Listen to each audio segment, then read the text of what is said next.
Hi everyone. In today's tutorial, we will show you how to add an image to a template in Canva. Adding your own photos or graphics can help personalize the template and make your design stand out. Let's walk through this together. On your Canva dashboard, let's open a template, for example, a presentation. We'll go ahead and choose this one. Once we're inside, we want to add an image. In the panel on the left, click on Elements.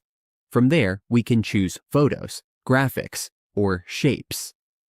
Since we're adding an image, we'll click on Photos. Here, we can upload or choose a photo.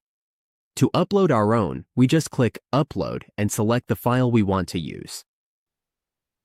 Let's upload a sample image. We'll go with this one. Let's wait for it to load. Once it's ready, we can see it is now uploaded. We simply click on it to add it to the template. From here, we will place the image on the template. We can adjust its size and transparency as needed and move it to wherever we want it to appear. And that's it. We've successfully added an image to the Canva template.